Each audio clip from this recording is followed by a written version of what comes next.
Hello दोस्तों, मैं आप सभी का मित्र कुमार गौतम आपके अपने channel SP with legal knowledge परिवार पर सभी का स्वागत करता हूं। हम आज से शुरू करने जा रहे हैं आईपीसी की एक सीरीज जिसमें हम एमसीक्यू बेस्ड क्वेश्चन और संपूर्ण धाराओं के बारे में अच्छे से जानेंगे। तो आइए ज़्यादा देर न करते हुए हम अपने पॉइंट्स की तरफ बढ़ते हैं। इंडियन पिनल कोड 1860 कुछ महत्वपूर्ण 50 एमसीक्यूज भी लिए गए हैं और उसमें से कुछ धाराएं भी ली गई हैं। तो आइए इन धाराओं और इन एमसीक्यूज के बारे में जानते हैं। प्राइवेट प्रतिरक्षा के अधिकार के विषय में कुछ धाराएं हमने ली हैं। आइए इन धाराओं को देखते हैं।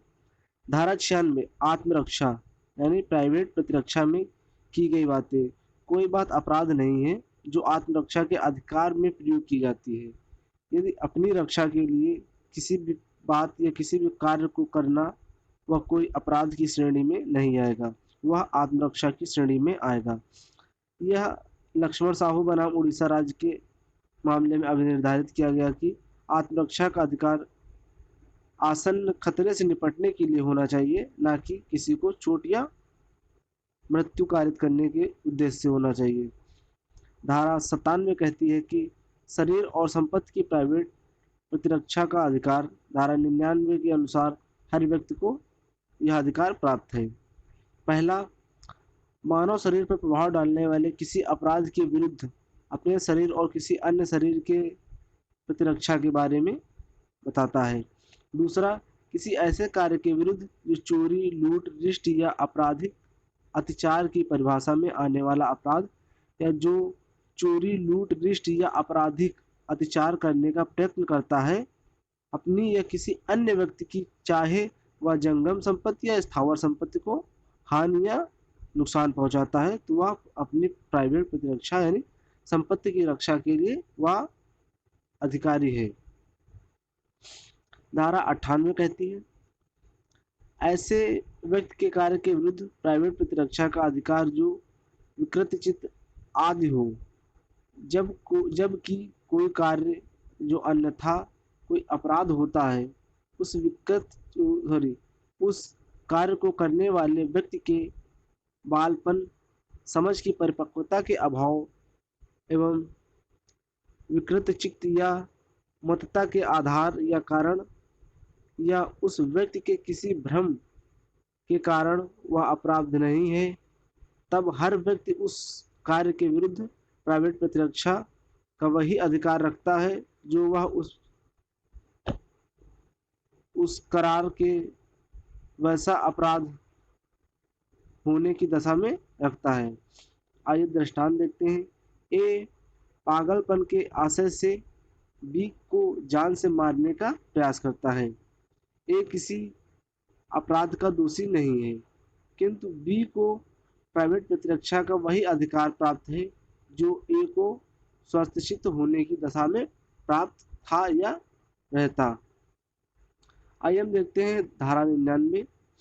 धारा 99 कहती है कि कार्य जिसके विरुद्ध प्राइवेट प्रतिरक्षा का कोई अधिकार नहीं है, यदि कोई कार्य जिससे मृत्यु या घोर उपहत कारित या करने की आशंका युक्त रूप से कारित नहीं होती है, सद्भाव पूर्वक अपने पदाभास में कार्य करते हुए लोक सेवक द्वारा किया जाता है या किए जाने का प्रयत्न किया जाता है, तो उस कार्य के विरुद्ध प्राइवेट प्रतिरक्षा का कोई अधिकार नहीं है, चाहे वह कार्यविधि अनुसार या सर्वथा न्याय अनुमत होना चाहिए या नहीं।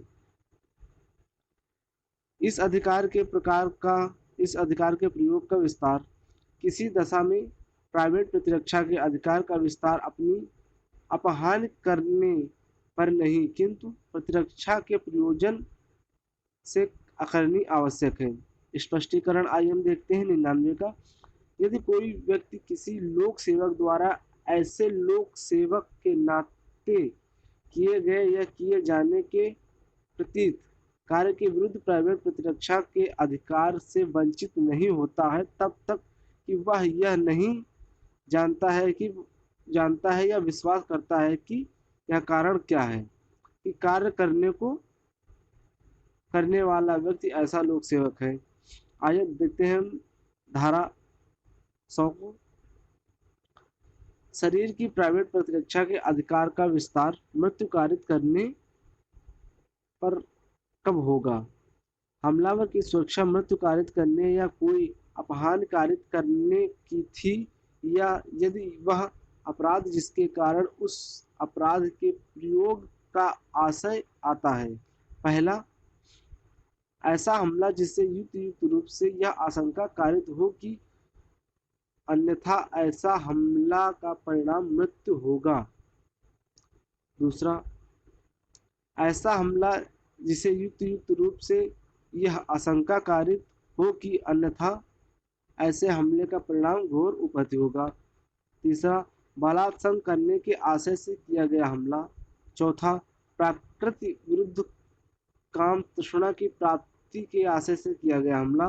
पांचवा, व्यपहरण या अपहरण करने के आशय से किया गया हमला।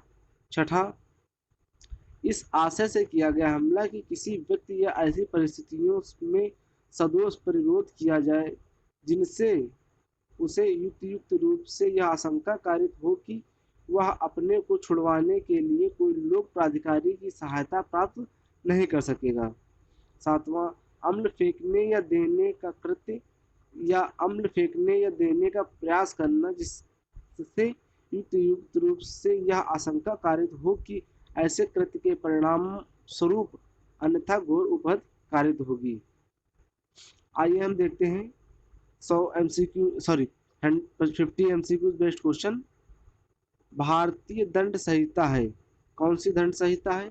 साधारण दंड संहिता विधि है, विशेष दंड संहिता विधि है, साधारण एवं विशेष दोनों है, ऑप्शन डी कार्य विधि है। भारतीय दंड संहिता विधि साधारण विधि दंड संहिता विधि है। निम्नलिखित में से सही कथन को इंगित कीजिए।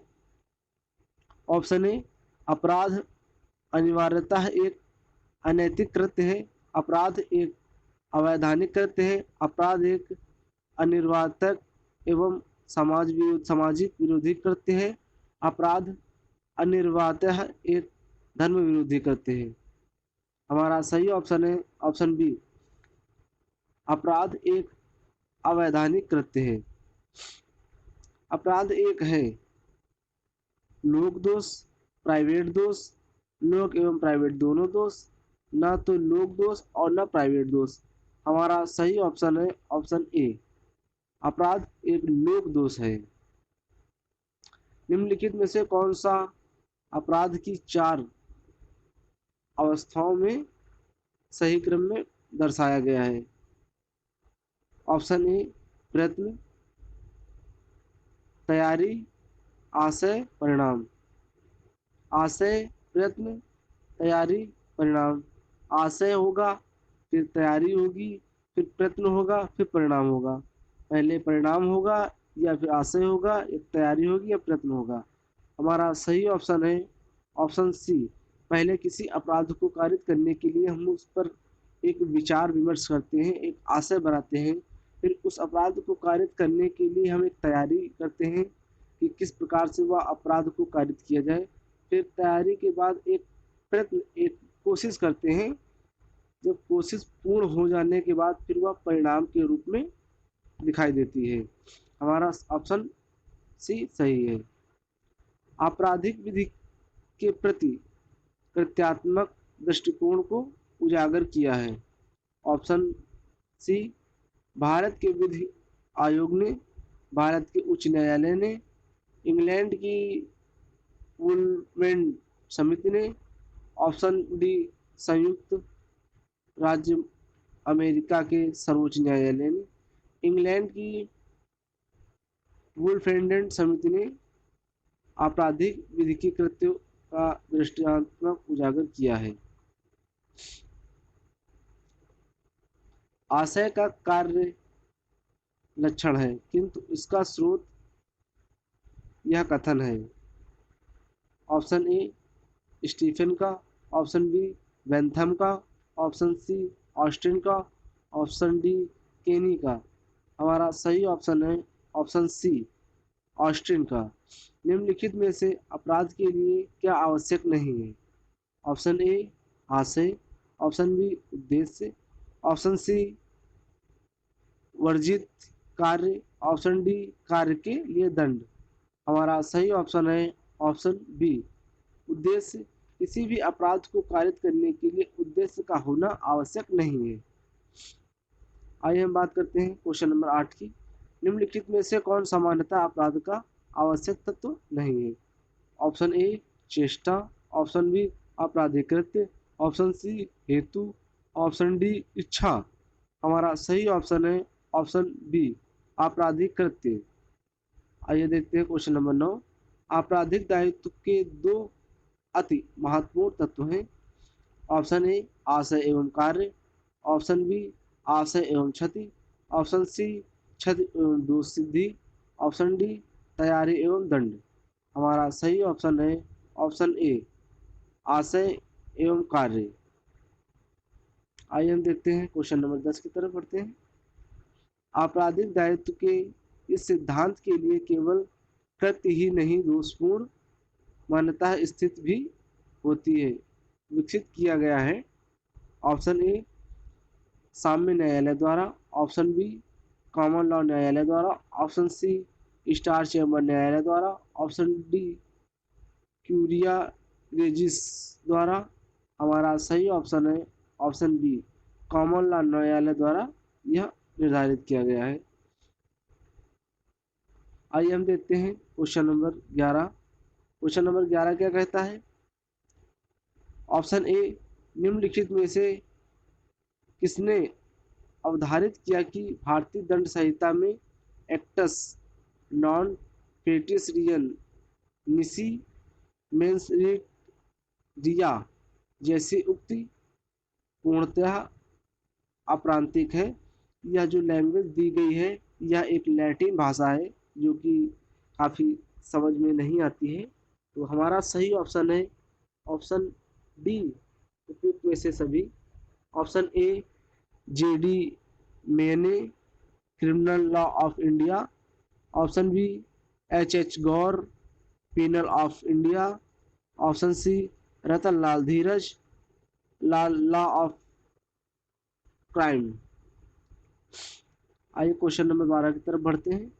आपराधिक मनाह स्थिति में शामिल नहीं है। ऑप्शन ए हेतु, ऑप्शन बी आशय, ऑप्शन सी ज्ञान, ऑप्शन डी अपेक्षा उपेक्षा। हमारा सही ऑप्शन है ऑप्शन ए हेतु आपराधिक मनाह स्थिति में शामिल नहीं है। हमारा सही ऑप्शन है ए। आइए हम बढ़ते हैं क्वेश्चन नंबर 13 की तरफ। कुछ मामलों में अपराध तब भी गठित होता है जब कार्य आपराधिक आशय से न किया गया हो। ऐसे मामले में ऑप्शन ए कठोर दायित्व के, ऑप्शन बी प्रतिनिधित्व दायित्व के, ऑप्शन सी राज्य के दायित्व संबंधी, ऑप्शन डी संयुक्त दायित्व संबंधी। हमारा सही ऑप्शन है ऑप्शन ए कठोर दायित्व के संबंधी। निम्नलिखित अपराधों में कौन सा कठोर दायित्व का अपराध है?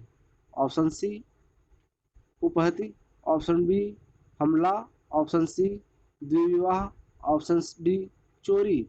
हमारा सही ऑप्शन है ऑप्शन सी द्विविवाह। निम्नलिखित वादों में से कौन सा वाद मनाह स्थिति के सिद्धांत के पुनर्जीवन से संबंधित है?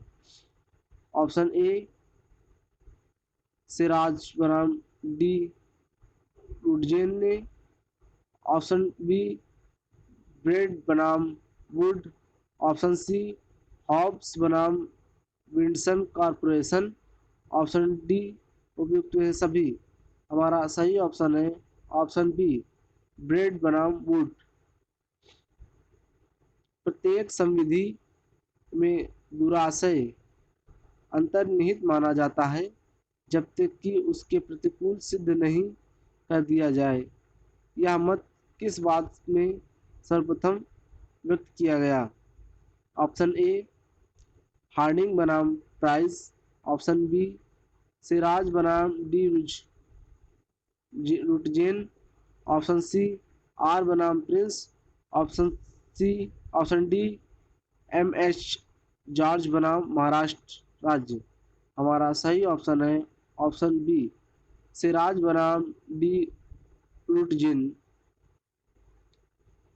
क्वेश्चन नंबर 17, आर बनाम प्रिंस ए 23 UBD 168 के प्रकरण में किस न्यायालय ने कहा कि उन अपराधों में जो विधि कृत्य अभियोजन पक्ष के दुराशय सिद्ध करना होता है, जबकि ऐसे अपराध में जो स्वयं में विधि एवं नैतिक रूप से हानिपद है, उनमें विशिष्ट रूप से दुराशय को सिद्ध नहीं करना पड़ता है, दुराशय मान लिया जाता है। ऑप्शन ए न्यायमूर्ति ब्रेक्ट, ऑप्शन बी न्यायमूर्ति ब्लेंडर, ऑप्शन सी न्यायमूर्ति ब्रेम्बेल, ऑप्शन डी न्यायमूर्ति डेमन। हमारा सही ऑप्शन है ऑप्शन बी न्यायमूर्ति ब्लैकबर्ड। आगे बढ़ते हैं क्वेश्चन नंबर 18 तक। आर बनाम प्रिंस के प्रकरण में प्रिंस को दंडित करने का आधार था। ऑप्शन ए प्रिंस का निषिद्ध कार्य करना, ऑप्शन बी प्रिंस का अवैध कार्य करना, ऑप्शन सी प्रिंस का जानबूझकर सिविल अकृत्य करना, ऑप्शन डी प्रिंस का कार्य अवैध और निषिद्ध करना। हमारा सही ऑप्शन है ऑप्शन डी, प्रिंस का कार्य अवैध और निषिद्ध करना। आइए देखते हैं क्वेश्चन नंबर 18 19, निम्नलिखित में से किसमें दुराशय को अपराध का एक आवश्यक अंग माना गया है। ऑप्शन ए श्रीनिवासमल बैरूलिया बनाम एम्परर के मामले में, ऑप्शन बी आर बनाम टालसन के मामले में, ऑप्शन सी नाथूराम बनाम मध्य प्रदेश राज्य के मामले में, उपयुक्त में से सभी। हमारा सही ऑप्शन है ऑप्शन डी, उपयुक्त में से सभी मामलों में दुराशय को अपराध का एक आवश्यक तत्व माना गया है। निम्नलिखित में से कौन सा वाद दुराशय के सिद्धांत से संबंधित नहीं है। ऑप्शन ए आर बनाम प्रिंस, ऑप्शन बी प्रिंस बनाम टालसन, ऑप्शन सी रेग बनाम गोविंदा, ऑप्शन डी महाराष्ट्र राज्य बनाम एम.एच. जॉर्ज। हमारा सही ऑप्शन है ऑप्शन सी रेज बनाम गोविंदा। निम्नलिखित में से कौन सा एक सामान्य विधि में दुराशय के सामान्य सिद्धांत का मान्य अपवाद नहीं है। Option A public nuisance, option B आपराधिक उल्लेख, ऑप्शन सी न्यायालय की अवमानना, ऑप्शन डी मानहानि। हमारा सही ऑप्शन है ऑप्शन डी मानहानि। इंग्लिश आपराधिक विधि में प्रतिनिधित्व दायित्व का सिद्धांत सर्वप्रथम प्रतिपादित किया गया। ऑप्शन ए आर बनाम डोलमेन के बाद में, ऑप्शन बी आर बनाम हिगिंस के बाद में, ऑप्शन सी आर बनाम टालसन के बाद में, ऑप्शन डी आर बनाम गुडाल के बाद में। हमारा सही ऑप्शन है ऑप्शन बी आर बनाम हिगिंस के बाद में प्रतिपादित किया गया यह सिद्धांत। भारतीय दंड संहिता के प्रारूप पर तत्कालीन गवर्नर जनरल ने अपनी अनुमति कब प्रदान की। ऑप्शन ए 6 सितंबर 1960, ऑप्शन बी 6 अक्टूबर 1860, ऑप्शन सी 6 सितंबर 1860, 1 जनवरी 1862। हमारा सही ऑप्शन है ऑप्शन बी 6 अक्टूबर 1860 को भारतीय दंड संहिता के प्रारूप पर तत्कालीन गवर्नर जनरल ने अपनी अनुमति प्रदान की। भारतीय दंड संहिता का प्रवृत्त हुई। ऑप्शन ए 6 अक्टूबर 1860, ऑप्शन बी 6 दिसंबर 1860, ऑप्शन सी 1 जनवरी 1861, ऑप्शन डी 1 जनवरी 1862। हमारा सही ऑप्शन है ऑप्शन डी 1 जनवरी 1862 को भारतीय दंड संहिता प्रवृत्त हुई। भारतीय दंड संहिता का प्रारूप तैयार किया गया। ऑप्शन ए प्रथम भारतीय विधि आयोग द्वारा, ऑप्शन बी द्वितीय भारतीय आयोग विधि द्वारा, ऑप्शन सी तृतीय विधि भारतीय विधि आयोग द्वारा, ऑप्शन डी चतुर्थ विधि आयोग द्वारा। हमारा सही ऑप्शन है ऑप्शन ए प्रथम भारतीय विधि आयोग द्वारा। क्या भारतीय दंड संहिता 1860 के अंतर्गत दंडनीय कोई अपराध भारत में भारत के भूमि के बाहर कारित करने वाला कोई भी व्यक्ति किसी भी भारत के न्यायालय में उत्तरदायी होगा? ऑप्शन ए हाँ, ऑप्शन बी केवल यदि वह भारत का नागरिक है तब हाँ, ऑप्शन सी यदि वह मुर्ज करने के पश्चात भारत में आता है तब हाँ, ऑप्शन डी नहीं।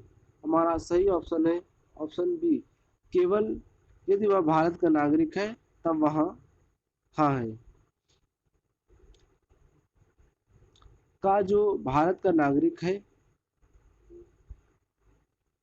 उगाडल में हत्या करता है वह दिल्ली में पकड़ा जाता है। अपराध के लिए वह विचारित और दोष सिद्ध किया जा सकता है।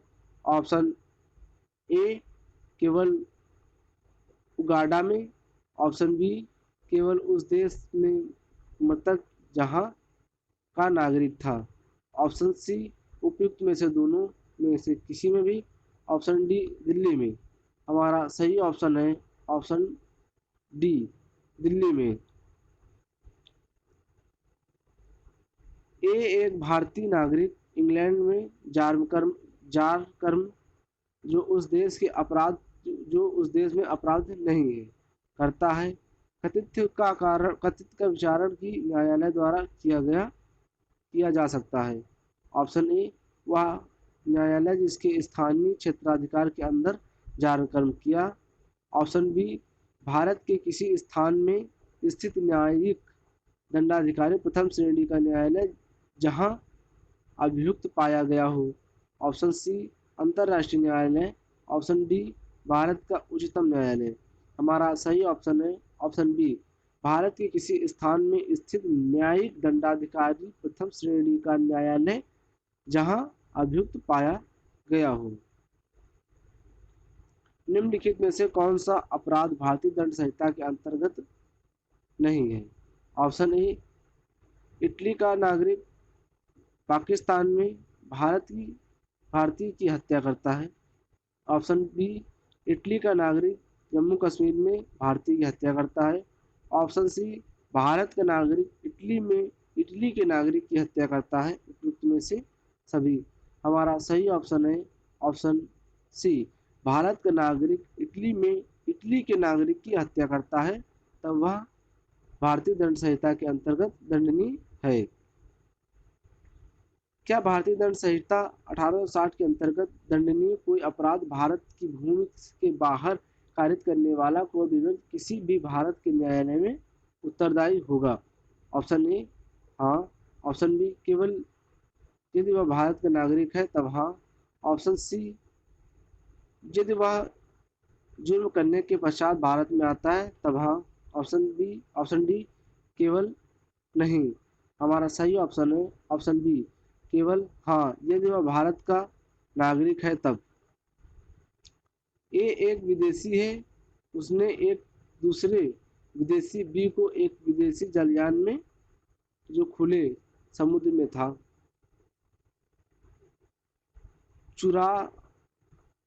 छुरा भोंक दिया। ए और बी को उपचार के लिए मुंबई लाया, जहां बी की मृत्यु हुई। ए भी मुंबई में उपलब्ध है।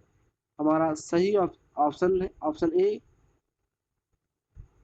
के विचारण में भारतीय दंड संहिता के लागू होने के बारे में निम्नलिखित में से कौन सी प्रतिस्थापना सही है? इस क्वेश्चन को आप सही से पढ़िएगा और ऑप्शन नीचे दिया गया है, अच्छे से समझ लीजिएगा क्योंकि काफ़ी बड़ा क्वेश्चन है और काफ़ी टाइम लग सकता है। तो हम अपने नेक्स्ट क्वेश्चन की तरफ बढ़ते हैं। अमेरिका का नागरिक आ भारतीय वायुयान में यात्रा करते हुए सहयात्री बा को चोट पहुंचाता है। वायुयान उस समय इंग्लैंड की सीमा में उड़ रहा था। आ के विरुद्ध कहाँ कार्यवाही होगी? ऑप्शन ए आ के विरुद्ध वहीं कहीं कार्यवाही नहीं होगी। ऑप्शन बी, आग के विरुद्ध केवल इंग्लैंड में मुकदमा चलाया जा सकता है। ऑप्शन सी, आग के विरुद्ध केवल अमेरिका में मुकदमा चलाया जा सकता है। ऑप्शन डी, आग के विरुद्ध भारत के किसी न्यायालय में मुकदमा चलाया जा सकता है। हमारा सही ऑप्शन है ऑप्शन डी, आग के विरुद्ध भारत के किसी भी न्यायालय में मुकदमा चलाया जा सकता है। एक्स एक अच्छा तैराक है। वह एक वह एक 7 साल के बालक वायु को नहर में डूबते हुए देखता है, तब उस बालक को बचा सकता था, पर उसने ऐसा नहीं किया, बालक डूब गया। ऑप्शन ए ने कोई अपराध नहीं किया। ऑप्शन बी, हत्या का दोषी है। ऑप्शन सी, आत्महत्या के दुष्प्रेरण का दोषी है। ऑप्शन डी, आपराधिक मानवावध का दोषी है, जो हत्या नहीं है। हमारा सही ऑप्शन है ऑप्शन ए, वह उसने कोई अपराध नहीं किया। आइए हम बढ़ते हैं नेक्स्ट क्वेश्चन की तरफ अपने। ओ 1 मिनट।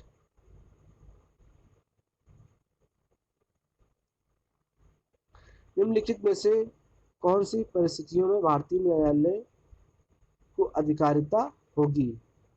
ए, एक, किसी भारतीय द्वारा विदेश में किया गया अपराध।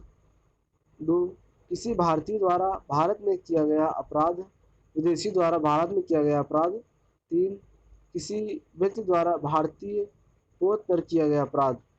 हमारा सही ऑप्शन है ऑप्शन डी, ए, 2 और 3 तीनों सही हैं।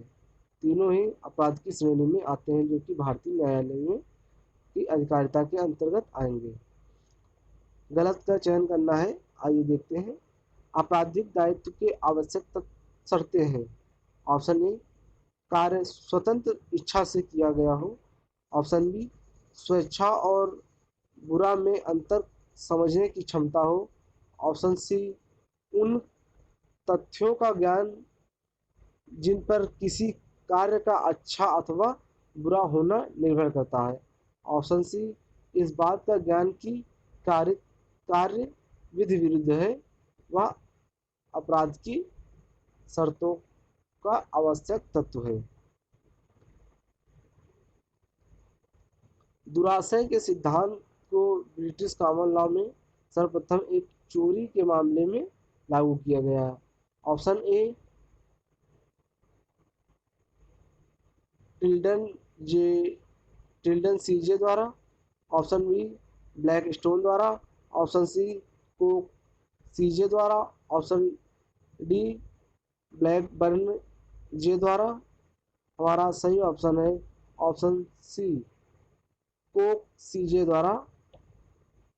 दुराशय के सिद्धांत को ब्रिटिश कॉमन लॉ में सर्वप्रथम एक चोरी के मामले में लागू किया गया। आइए हम देखते हैं अपना नेक्स्ट क्वेश्चन। कॉमन लॉ में दर्शाए गए सिद्धांत के निम्नलिखित सामान्य अपवाद हैं। ऑप्शन ए, व्यक्तिक उत्ताप। ऑप्शन बी, आपराधिक अपमान लेख। ऑप्शन सी, पब्लिक उत्ताप। ऑप्शन डी, न्यायालय की अवमानना। हमारा सही ऑप्शन है ऑप्शन ए, व्यक्तिक उत्ताप। क्वेश्चन नंबर 38, कॉमन लॉ में निम्नलिखित में से कौन सा प्रतिनिधि दायित्व का अपराध नहीं है? Option A, private nuisance. Option B, अपमान लेख। ऑप्शन सी, न्यायालय की अवमानना। ऑप्शन डी, लोक न्यूसेंस। हमारा सही ऑप्शन है option B, sorry option A. सामान्य रूप से एक व्यक्ति किसी अपराध में निम्नलिखित में से भागीदार होगा। ऑप्शन ए, जब वह स्वयं अपराध करता है। ऑप्शन बी, जब वह अपराध करने में भाग लेता है। ऑप्शन सी, जब वह घटना स्थल पर उपस्थित होता है। ऑप्शन डी, जब वह किसी अन्य व्यक्ति को अपराध कारित करने में अपना अभिकर्ता बनाता है या प्रेरित करता है। ऑप्शन सी हमारा सही ऑप्शन है, जब वह घटना स्थल पर उपस्थित होता है। क्वेश्चन नंबर 40, भारतीय दंड संहिता की कौन सी धारा अंग्रेजी विधि के विरुद्ध सूची यानी एक्सप्रेसो यूनिस एट एक्सक्लूसो एल्ट्रिस्यू पर आधारित है। हमारा ऑप्शन ए धारा 6, ऑप्शन बी धारा 7, ऑप्शन डी धारा 8, ऑप्शन डी धारा 9। हमारा सही ऑप्शन है ऑप्शन सी धारा 9। भारतीय दंड संहिता की धारा 10 में पुरुष शब्द का घोतक है कोई नर शब्द, अर्थात ऑप्शन ए 16 वर्ष का, ऑप्शन बी 18 वर्ष का, ऑप्शन सी 21 वर्ष का, ऑप्शन डी किसी भी आयु का। हमारा सही ऑप्शन है ऑप्शन डी किसी भी आयु का व्यक्ति आईपीसी की धारा 10 के अंतर्गत पुरुष को घोतक माना जाएगा। क्वेश्चन नंबर 42, भारतीय दंड संहिता में पुरुष व स्त्री सब घोतक है। ऑप्शन ए किसी भी आयु के मानव नर व मानव नारी का, ऑप्शन बी केवल 18 वर्ष से अधिक आयु के नर व नारी, ऑप्शन सी केवल मानसिक रूप से सक्षम नर व नारी, ऑप्शन डी केवल संविदा करने में सक्षम नर व नारी। हमारा सही ऑप्शन है ऑप्शन ए किसी भी आयु के मानव नर व नारी भारतीय दंड संहिता की धारा के अंतर्गत आएंगे। हमारा आइए देखते हैं क्वेश्चन नंबर 43 की तरफ। भारतीय दंड संहिता में स्त्री शब्द घोतक है। ऑप्शन ए 15 वर्ष के ऊपर की आयु वाली किसी भी महिला का, ऑप्शन बी 18 वर्ष से ऊपर आयु वाली किसी भी महिला का, ऑप्शन सी 21 वर्ष के ऊपर की आयु वाली महिला का, ऑप्शन डी जन्मजात बालिका सहित किसी भी आयु की महिला का। हमारा सही ऑप्शन सही है डी। आइए हम बढ़ते हैं क्वेश्चन नंबर 40 की तरफ। भारतीय दंड संहिता में न्यायालय शब्द का सदोष होता है। ऑप्शन ए उस कक्ष का जिसमें न्यायालय अपनी बैठक करता है, ऑप्शन ए एक सिविल जज का न्यायालय, ऑप्शन सी केवल ऐसे न्यायालय को जिसे केवल न्यायिक कार्य करने हेतु विधि द्वारा अधिकृत किया गया है, ऑप्शन डी उपरोक्त में से किसी का भी नहीं। हमारा सही ऑप्शन है ऑप्शन सी। क्वेश्चन नंबर 45, भारतीय दंड संहिता की धारा में लोक सेवक परिभाषा दी गई है। Option A 44, option B 42, option C 21, option D 24। हमारा सही ऑप्शन है ऑप्शन सी 21। आइए हम बढ़ते हैं क्वेश्चन नंबर 46 की तरफ। निम्नलिखित में से एक लोक सेवक नहीं है। परिमापांक, ऑप्शन बी सिविल जज, ऑप्शन सी न्यायालय की सहायता कर रहा पंचायत सदस्य, ऑप्शन डी सहकारी समिति का सदस्य। सहकारी समिति का सदस्य एक लोक सेवक सदस्य के रूप में गिनती नहीं की जाएगी। क्वेश्चन नंबर 47, भारतीय दंड संहिता की धारा 21 के अंतर्गत निम्नलिखित में से कौन सा लोक सेवक नहीं है। ऑप्शन ए श्रम न्यायालय का न्यायाधीश, option B sarpanch, option C न्यायपालिका आयुक्त, ऑप्शन डी विश्वविद्यालय प्रोफेसर। हमारा सही ऑप्शन है ऑप्शन बी सरपंच। निम्नलिखित में से कौन सा संहिता की धारा 21 के अंतर्गत लोक सेवा नहीं है। ऑप्शन ए नगर पालिका आयुक्त, ऑप्शन बी संसद, ऑप्शन डी ऑप्शन सी विधिक, ऑप्शन डी विश्वविद्यालय का परीक्षण। हमारा सही ऑप्शन है ऑप्शन सी विधायक।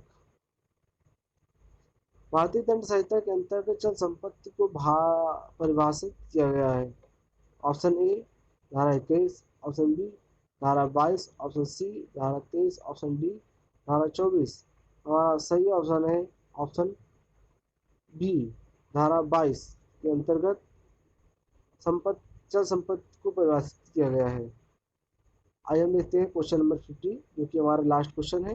भारतीय दंड संहिता की धारा 22 की परिभाषा के अनुसार कौन सी वस्तु चल संपत्ति नहीं है? गीली मिट्टी, ब्रेक, वृक्ष, तालाब। हमारा सही ऑप्शन है ऑप्शन सी।